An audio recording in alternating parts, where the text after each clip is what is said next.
자, 오늘 저는 본문의 말씀을 가지고요, 요셉의 신앙이라고 하는 제목으로 또 우리가 큐티를 공부하면서 또 요셉의 신앙에 대해서 다시 한번 우리가 또 보려고 합니다.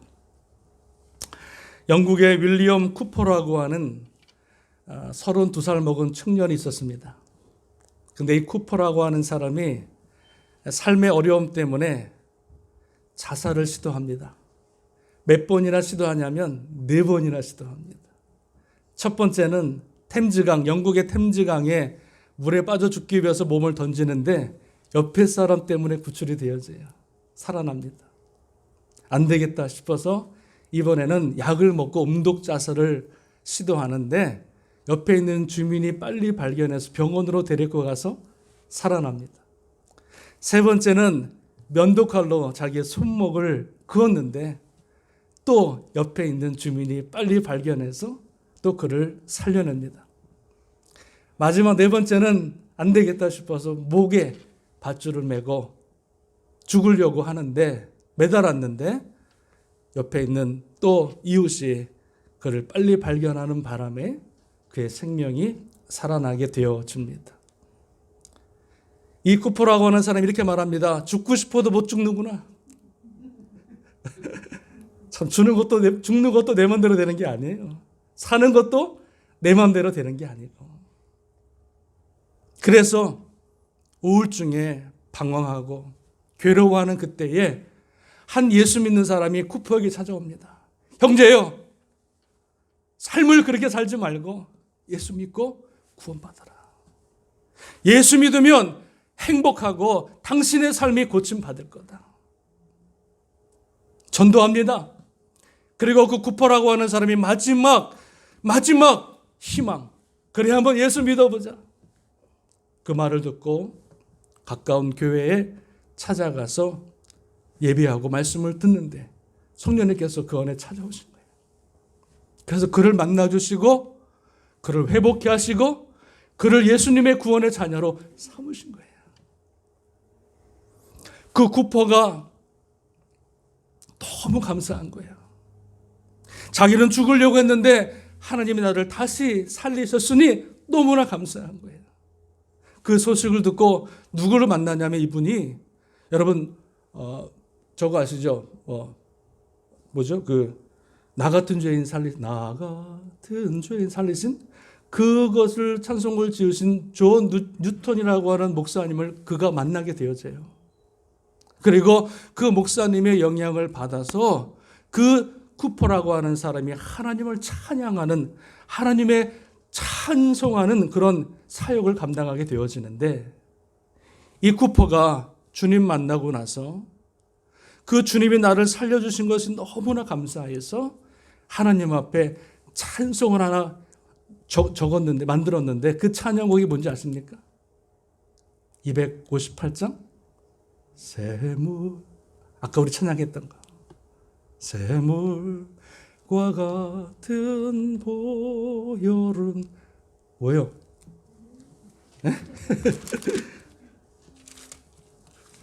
한번 보세요. 다시 한번 보세요. 이게 그분이 진 거예요. 구원받고 살아나고 나서 샘물과 같은 보혈은 주님의 피로다. 보혈의 죄를 씻으면 정하게 되겠네. 얼마나 은혜가 감사한지. 죽을 수밖에 없는 영혼을 주님이 살려주시고 새로운 생명을 주었으니 그 예수님의 보혈로 내가 살아났으니 일평생 하나님을 예배하고 찬양하는 삶을 살았던 자가 바로 윌리엄 쿠퍼였습니다. 우리는 여러분 2주 동안 요셉의 삶을 보고 있습니다. 요셉의 삶이 바로 이와 같아요. 수많은 그 삶의 연단과 고난과 어려움과 괴로움들이 인생의 밑바닥까지 내려간 인생이었어요. 정말 12번도 더 죽고 싶었던 그 수많은 고난과 연단이 그에게 찾아왔음에도 불구하고 하나님께서 마침내 그를 들어서 애굽의 국무총리로 삼으셨던 그 말씀을, 그 은혜를 우리가 지난주 나눴습니다. 얼마나 감사합니까?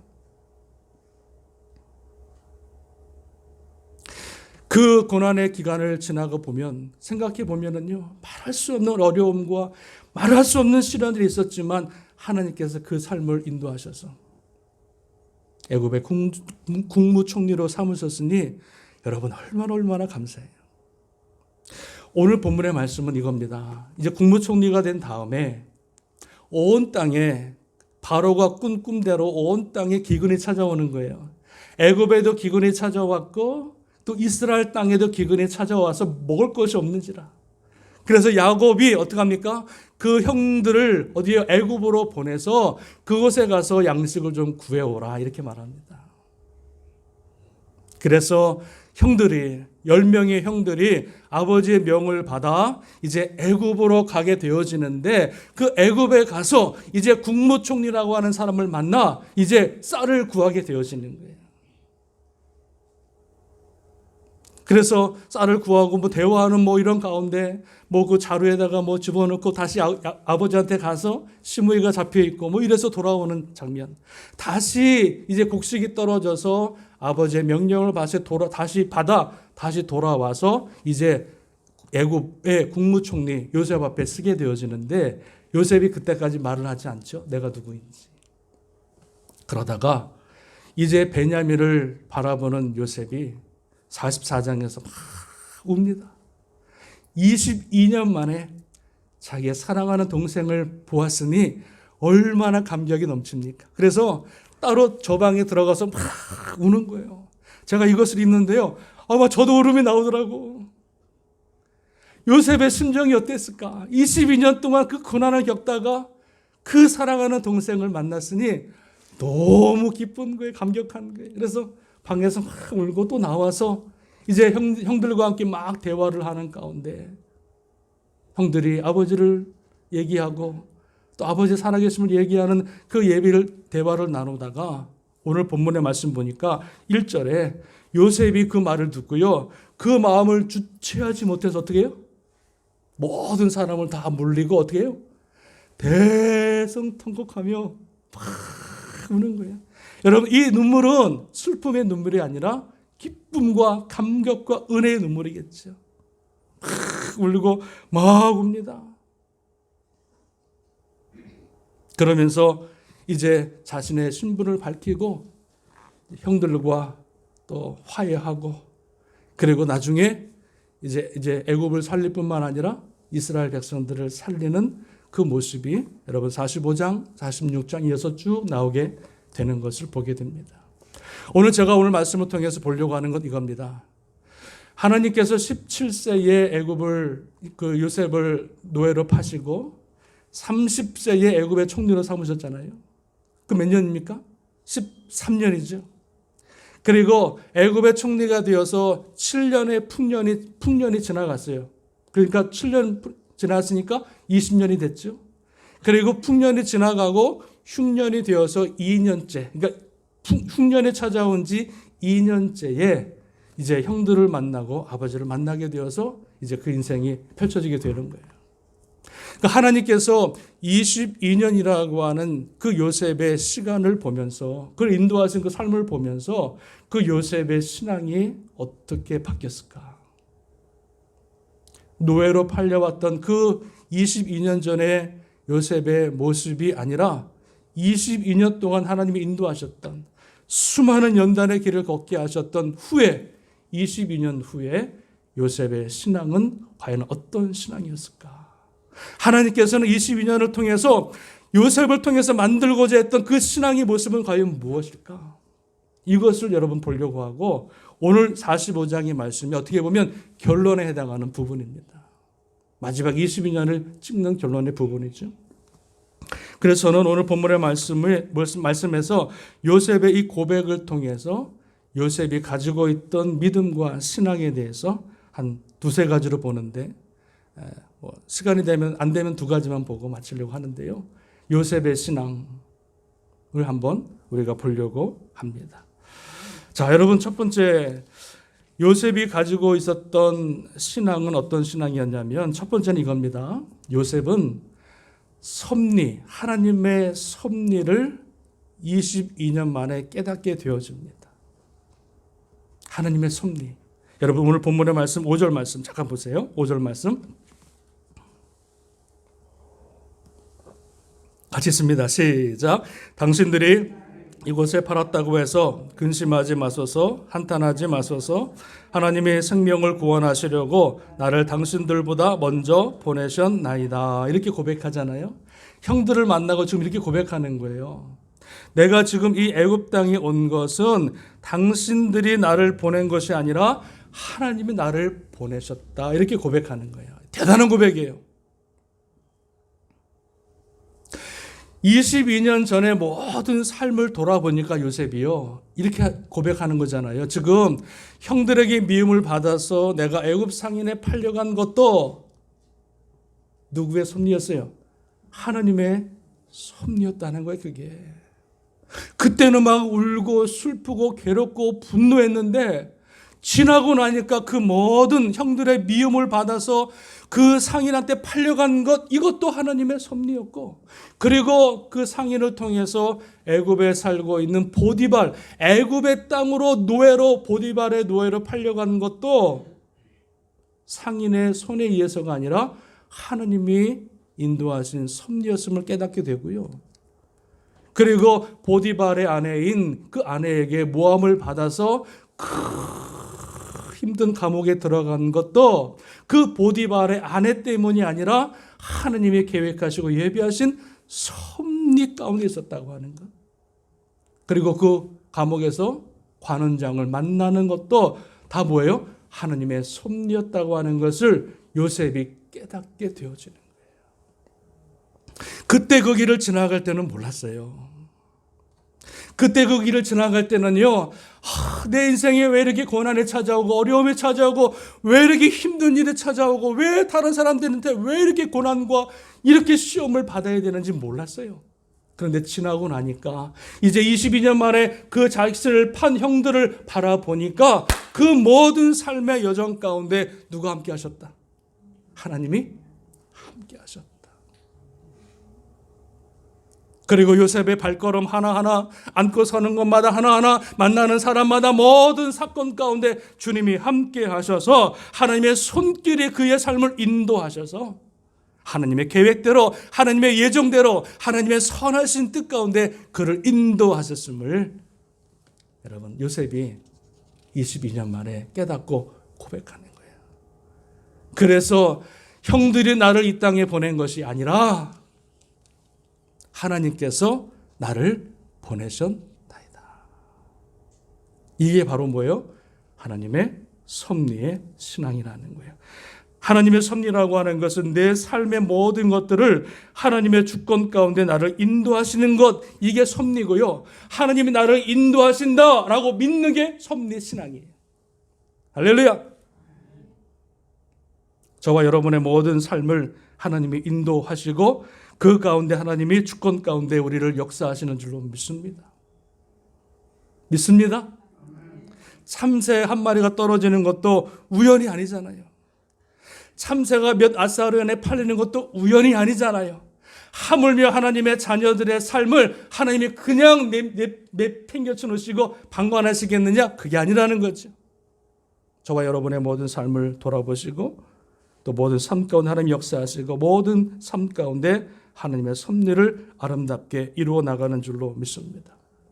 남편과 아내가 만나는 것도 우연이 아니라 하나님의 섭리 가운데 만나는 거예요. 창세전부터 하나님이 계획하시고 세우신 하나님의 경륜과 섭리 가운데 그 남편과 아내가 만난 거예요. 깨면 안 되는 거예요. 목사와 성도들이 만나는 이 만남도요, 우연히 만나는 게 아니에요.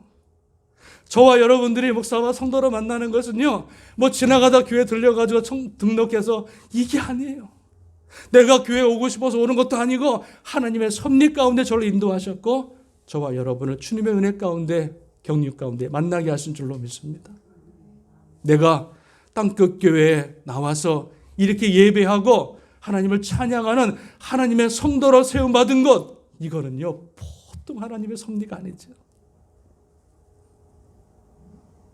수많은 교회가 있는데 하나님께서 그 미국 땅, 이 뉴저지 티넥이 아니죠. 벙해필드 교회를 세우시고 그곳에서 하나님을 예비하는 하나님의 귀한 성도로 저와 여러분을 부르신 것, 이게 뭐예요? 하나님의 귀한 섭리인 줄로 믿습니다. 내가 태어난 것도 우연이 아니고 내가 예수를 믿는 것도 우연이 아니라 이 모든 것들이 하나님의 섭리 가운데 이루어졌다고 하는 그 사실을 우리가 믿어야 할 줄로 믿습니다. 내가 고통당하는 시간도 하나님의 섭리 가운데 있는 거예요. 내가 어려움 가운데 삶을 살아가는 것도 하나님의 섭리 가운데 다 있는 거예요. 내가 병이 들리는 것도 다 하나님의 섭리 가운데 있는 거예요. 그러니까 이 모든 것들이 우연이 아니라 하나님의 섭리 가운데 이루어졌다고 하는 이 모든 것들을 고백할 수 있는 믿음, 그게 바로 요셉이 가지고 있었던 섭리신앙이었다.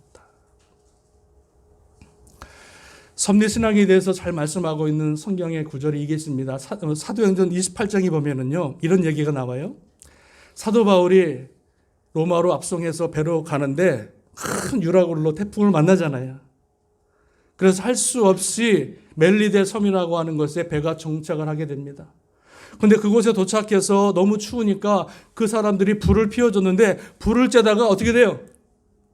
독사가 나와가지고 사도 바울의 발을 팍 물잖아요. 이 독사에 물리면은요, 몇 시간 있으면 죽어요. 근데 사도 바울이 어떻게 합니까? 죽지를 않아. 와, 신이다. 근데 마침 그곳에 있는 그 부장, 그 추장에 그 보블리오라고 하는 부친이 열병을 얻게 되어지고 또 사도 바울이 그곳에 가서 그 아버지를 위해서 기도하며 그 열병이 떠나갑니다. 그리고 그 멜리데 섬에서 사도 바울이 몇 개월 동안 빨리 지금 로마로 가야 되는데 하나님의 태풍을 만나게 하셔서 3개월 동안 지금 멜리데 섬에 갇혀 있는 거예요. 모든 일정이 다 꼬이는 거예요. 빨리 가서 복음을 전해야 되는데 로마에 가서. 근데 3개월 동안 멜리데 섬에서 사도 바울의 복음을 전하는데 놀라운 일이 일어납니다. 그 멜리데 섬에 있는 모든 사람들이 사도 바울의 말씀을 듣고 다 회개하고 주님 앞에 돌아오는 거예요. 놀랍죠? 수많은 사람들이 여러분 복음화가 이루어지고 수많은 사람들이 주님을 믿는 역사가 나타나는 거예요. 귀신을 버리고 우상을 다 버리고 하나님께 돌아오는 역사가 나타나고, 나중에 여러분 역사적으로 보면 그 멜리데 섬이요, 모든 인구의 3분의, 지금도 여러분 지금도 2000년이 지난 지금도 멜리데 섬의 인구의 3분의 2가 예수 믿어요. 그리고 지금도 그 섬에 사도 바울 기념교회가 있어요. 그리고 멜리데 섬에서 구원받았던 사람들이 아프리카까지 나가서 복음을 전하는 아프리카의 복음의 통로가 되어지는 역할을 감당하더라. 그리고 그 멜리데 섬에서 갇혀 있었던 그 배를 타고 왔던 276명인가요? 그 사람들이 다 예수 믿고 구원받아 어디로 가요? 로마로 가서 로마에 있는 그곳에서 예수 그리스도의 복음을 전하는 선교사의 사명을 감당했더라는 거예요. 그러니까 하나님의 섭리는 놀라워요. 배가 태풍을 만난 것도 우연이 아니라 하나님의 섭리였고, 그 멜리데 섬에 들어간 것도 우연이 아니라 하나님의 계획하신 섭리였고, 그래서 그곳에서 예비하신 하나님의 구원받은 자녀들을 예비하셔서 복음을 증거하고 또 선교 사명을 감당하는 귀한 선교의 전초기지로 삼으신 것을 보게 됩니다. 이 멜리데 섬에 가면은요, 카타콤이 그렇게 많대요. 카타콤. 이 뭐예요? 초대교회 시대에 수많은 사람들이 예수 믿는 것 때문에 핍박을 받아서 도망쳐 나와서 그 멜리데 섬에서 끝까지 복음을 지켰던 그곳. 할렐루야. 감동이 없으셔. 저는 너무 감동을 받아요. 그러니까 하나님의 섭리는 참 놀랍구나. 그러니까 내가 발걸음 뛰는 것, 내 인생에서 살아오면서 모든 일어나는 해프닝들, 내가 모든 만남, 내 모든 사람과의 이 모든 것들이 우연이 아니라 다 하나님의 섭리 가운데 이루어진다고 하는 사실을 우리가 믿어야 될 줄로 믿습니다. 하나님의 섭리의 신앙을 믿는 하나님의 자녀들의 삶의 모습은요, 어떠해야 되냐면, 첫 번째는 하나님의 섭리를 믿는 하나님의 자녀들은요, 내 인생의 고난이 찾아올 때 그 고난이 왜 찾아왔는지 곰곰이 생각해 보아야 된다는 거예요. 형통한 날에는 기뻐하고 곤고한 날에는 생각하라. 내 인생 가운데 왜 이 고난이 찾아왔는지 생각하라는 거예요. 두 번째는 하나님의 섭리를 믿는 성도들은 이 고난 가운데 하나님의 뜻이 무엇인지를 놓고 기도하라는 거예요. 우연한 고난이 없죠. 우연한 여러분 만남이 없죠. 그러니까 이 고난 가운데 하나님의 뜻이 무엇인지를 기도할 수 있는 게 성도의 자세라는 거예요. 불평하는 거 아니에요. 원망하는 거 아니에요. 아, 내 인생이 왜 이렇게 꼬였어? 왜 이렇게 재수가 없지? 왜 내가 저 사람 만나서 왜 이렇게 고난 가운데 살아가지? 여러분 불평하는 거 아니에요. 이 고난 가운데 하나님 나에게 허락하신 하나님의 뜻이 무엇입니까? 기도하는 거예요. 근데 그때는 모르지만 하나님이 나중에 알게 하시더라. 또 하나, 하나님의 섭리를 믿는 성도들은요, 내 모든 삶을 하나님께 맡기고 하나님의 때를 기다리는 자세가 필요한 거예요. 내 모든 삶을 주님께 맡기고 하나님 앞에 하나님의 때를 기다리는 자세가 필요하다. 하나님의 때, 하나님의 정하신 때에 이 모든 것이 다 지나가고 나면 울 때가 있으면 웃을 때가 있고 심을 때가 있으면 거둘 때가 있고, 그죠? 다 하나님의 때가 있는데 하나님의 때를 기다릴 수 있는 지혜와 자세가 우리에게 필요한 줄로 믿습니다. 요셉이 힘들다고 자기 삶을 포기했다면, 요셉이 어렵다고 힘들다고 고난 가운데 이 구포와 같이 자기의 삶을 포기했다면, 여러분 하나님의 영광이 어찌 그 인생 가운데 드러났겠느냐. 할렐루야. 자, 요셉이 가지고 있었던 신앙은 바로 하나님을 향한 섭리를 믿는 신앙이 그에게 있었다고 하는 것을 오늘 고백을 통해서 보게 됩니다. 두 번째, 좀 짧게 할게요. 두 번째는 요셉에게는 어떤 신앙이 있었냐면 용서와 화합의 자세와 신앙이 있었다. 용서와 화합. 여러분 오늘 본문의 말씀 8절 말씀 한번 같이 보겠습니다. 8절 시작. 그런즉 나를 이리로 보낸 이는 당신들이 아니요 하나님이시라. 하나님이 나를 바로에게 아버지로 삼으시고 그 온 집의 주로 삼으심에 애굽 온 땅의 통치자로 삼으셨나이다 말씀하고 있어요. 하나님의 섭리를 깨닫고 나니까 나를 힘들게 하고 나를 팔고 내 모든 삶의 어려운 이 모든 것들이 사람이 준 게 아니라고 하는 것을 깨닫잖아요. 근데 이 섭리 신앙을 깨닫기 전까지는요, 요셉도 사람인지라 형들을 미워했을 거 아닙니까? 원망했을 거 아닙니까? 내 삶을 통해서 불평했을 거 아니겠습니까? 그런데 삶의 이런 신앙의 섭리의 신앙을 깨닫고 나니까 지금 내가 이 땅에 온 것은 당신들이 나를 보낸 것이 아니요 하나님께서 나를 보내셨다고 하면서 그들의 모든 잘못을, 그들의 모든 죄악을 어떻게 해요? 하나님의 이름으로, 예수님의 이름으로 용서하고 덮어주는 거예요.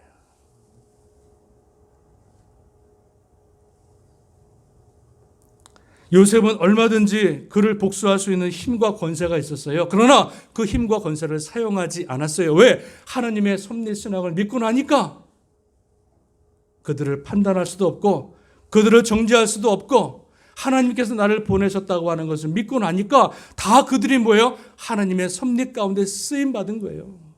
나를 연단케 하셔서 강한 자로 만들기 위해서.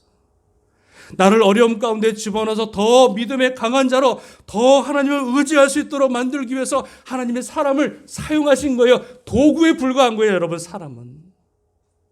그러고 나니까 요셉은 그들을 하나님 안에서 그 섭리 신앙 안에서 그들을 용서하고 그들의 모든 죄를 덮어줄 수 있는 그러한 모습으로 바뀌게 된 것을 보게 되어집니다.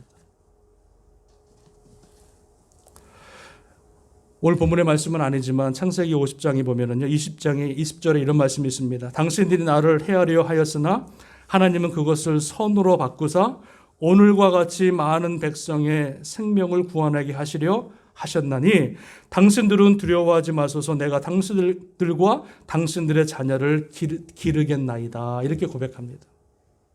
그러니까 사람의 악을 하나님은 바꿔서 선으로 바꾸시는 하나님을 믿었던 거예요.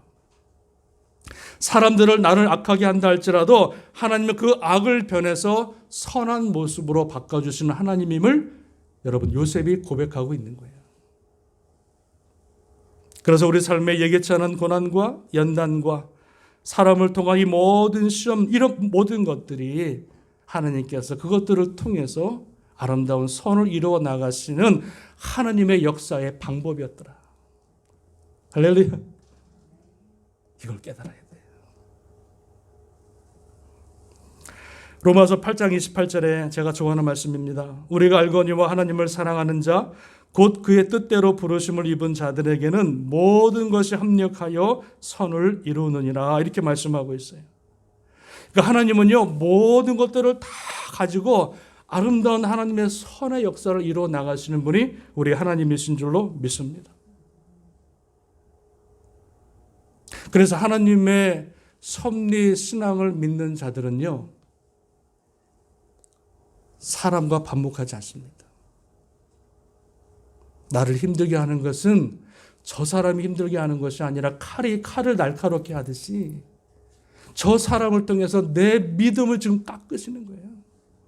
내 모난 부분들을 지금 깎아내는 거예요. 하나님 앞에 바로 서지 못한 부분들을 하나님께서 사람을 통해서 연단시키시는 거예요. 그러니까 사람한테 불평할 게 없죠. 사람을 향해서 원망할 게 없죠. 그것이 오히려 나를 세우는 놀라운 하나님의 여러분 뭐예요? 도구였으니까.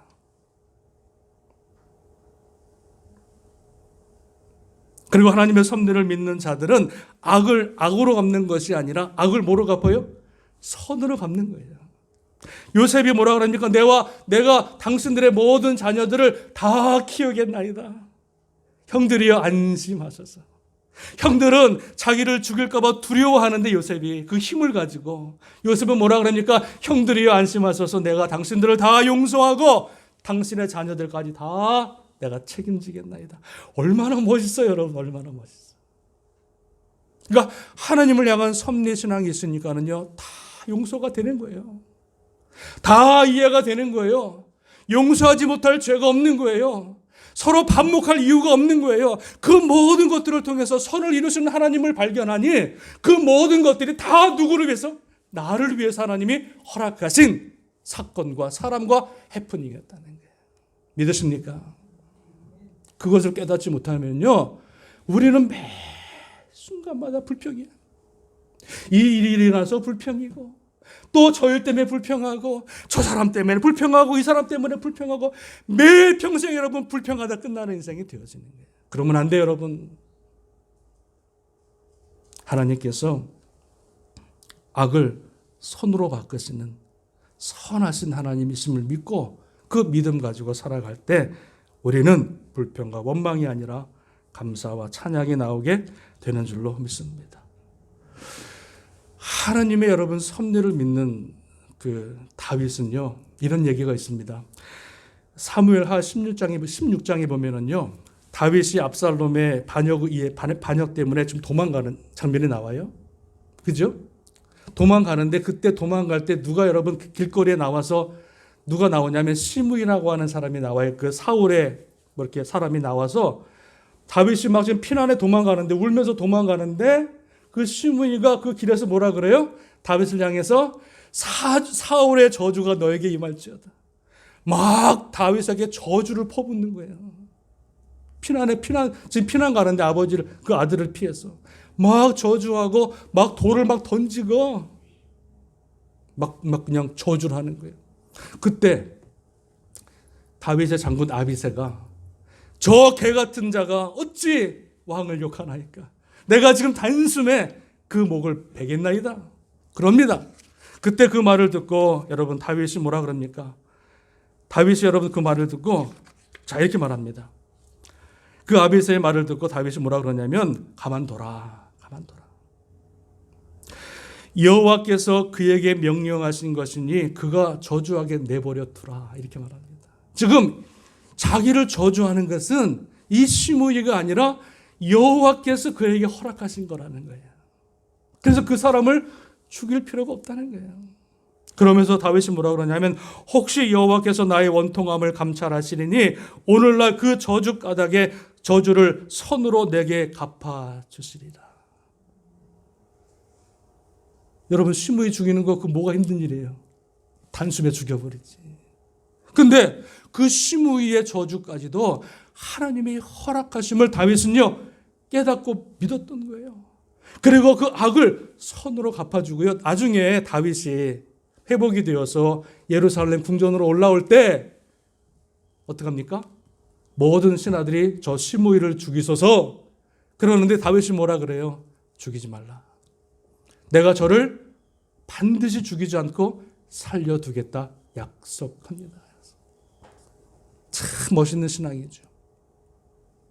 하나님의 섭리 신앙이 없으면 절대로 그렇게 못합니다. 우리는 나를 아프게 하는 사람들, 나를 힘들게 하는 사람들 정말로 12번도 더 죽이고 싶죠. 그런데 하나님의 섭리 신앙을 가지고 있으면 우리는 어떤 상황에서도 어떤 연단과 고난 가운데 어떤 시험 앞에서도 불평과 원망이 아니라 대립이 아니라 오히려 저들을 용서하고 저들의 모습을 이해하고 덮어줄 수 있는 그런 모습이 우리 가운데 나오게 되는 줄로 믿습니다. 우리 삶의 어떤 사건과 아픔을 당할 때 어떤 사람은 복수심에 불타 평생을 증오심으로 살아가는 사람이 있는 반면에 어떤 사람은 요셉처럼 하나님의 섭리를 깨닫고 악을 선으로 바꾸며 고난의 인생을 축복의 인생으로 바꿔가는 사람이 있더라는 거예요. 저는 이 요셉의 신앙이 참 대단합니다. 22년 만에 깨달은 하나님의 섭리 신앙. 내 삶을 인도하셨다. 그리고 그 인도하심을 믿고 나니까 그 모든 삶의 여정 가운데 하나님이 역사하셨음을 깨닫고 자기에게 아프게 했던 사람들, 자기에게 힘들게 했던 사람들이 어떻게 돼요? 왼수가 아니라 다 그들을 사랑하고 용서하고 덮어주는 그 삶으로 요셉의 삶을 마무리합니다. 참 대단한 신앙입니다. 저와 여러분의 삶에도 여러분 이러한 진정한 용서의 삶이 있기를 원합니다. 예수 그리스도께서 나를 용서하신 것 같이 도저히 용서받을 수 없는 저와 여러분이 예수님의 그 십자가의 죽으심으로 그 보혈로 저와 여러분을 사랑하시고 용서하시고 하나님의 자녀 삼으신 것 같이 그 사랑과 은혜를 우리가 깨닫는다면 우리는 예수 그리스도 안에서 진정으로 주님이 기뻐하시는 용서의 삶을 살아가야 될 줄로 믿습니다. 그게 신앙이고 그게 믿음입니다. 믿으십니까? 저는요, 진정한 영성은 이거라고 봐요. 아까 제가 말씀드렸는데 자기가 권세를 가지고 있음에도 불구하고 그 권세를 사용하지 않는 게 진정한 영성이라고 봅니다. 내가 저 사람을 단칼에 죽일 수 있음에도 불구하고 그 권세를 사용하지 않고 저를 기꺼이 용서할 수 있는 것, 이게 진짜 영성이라고 봅니다. 영성이라고 봅니다. 내가 마땅히 대접받을 수 있음에도 불구하고 그 대접받는 그 권세를 내려놓을 수 있는 것, 이게 여러분 영성이라니까요. 영성. 여러분 오늘 그 요셉의 영성을 우리가 배우기를 원합니다. 요셉의 영성을 배워서 정말로 하나님을 철저히 바라보고 신뢰하는 그 여러분 그 신앙, 그리고 예수 그리스도 안에서 그 섭리 신앙 안에서 모든 사람들을 용서하고 덮어주고 이해하고 오히려 악을 선으로 갚아나가는 그 아름다운 영성이 우리 가운데 있어지기를 바랍니다. 그래야 하나님이 요셉을 통해서 축복하시고 영광을 받으시고 그 인생을 통해서 엄청난 복의 축복을 허락하신 것 같이 우리가 요셉의 신앙, 나의 신앙이 되어서 주님의 축복을 받아 주님 오시는 그날까지 영광 돌리며 찬양하며 복의 복을 나누어 주는 복된 인생 다 될 수 있기를 주님의 이름으로 축원합니다. 축원합니다. 아멘. 우리 기도하겠습니다. 기도합니다.